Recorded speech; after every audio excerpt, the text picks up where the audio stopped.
Congratulations, my brilliant girl. A first-class degree. Every company in this city will want to hire you now. Thank you, Uncle.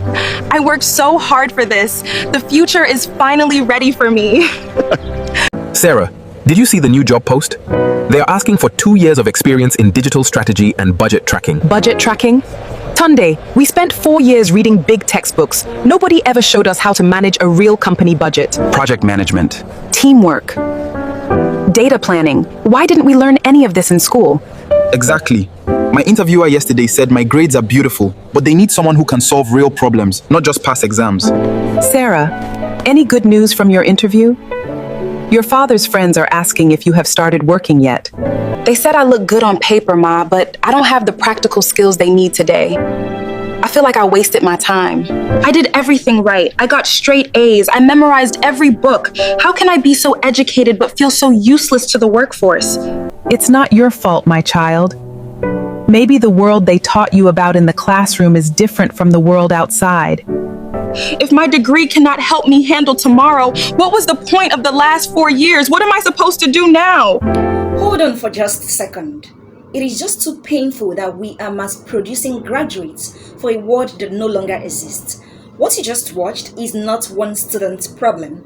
It is a massive crisis that is affecting millions of people right now. What happened to Sarah? It's common for schools and university graduates, especially in Nigeria. A few years ago, I was opportune to work as part of the leadership team in the education sector, and we monitored quite a lot of activity. There is a gap that we notice every single day. You see brilliant minds holding certificates that the job market no longer asks of.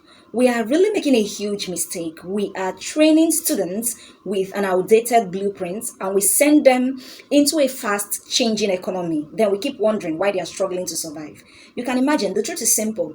The system of education that most schools use today is not preparing those students for the future. It's preparing them for the past. And to really understand this, let's talk about how our education system was really built. This will give us a clear cut on why the education system that most schools are still using currently is preparing children for the past. Our current school system was created a long time ago during the industrial age to train factory workers. The goal back then and the goal now is different. The goal then was basically to train people who can follow rigid rules, sit quietly in rows, memorize facts, reproduce what was given. Then, once you are able to memorize facts and reproduce it exactly as it was given, you are regarded as smart. But currently, the world is no longer rewarding memorization because those facts that you take time memorizing can be got using your smartphone in 3 seconds. So by the time a student spends about, let's say, 16 to 20 years, you have primary, secondary, and the university,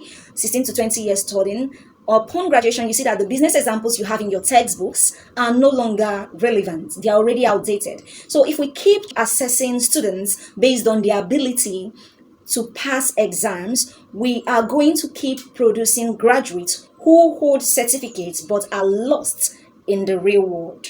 This is why we need to fix this. To fix this, we need to shift our focus to 3 major pillars. First, adopt how to think and not what to think. Don't base your reading or research on what is written.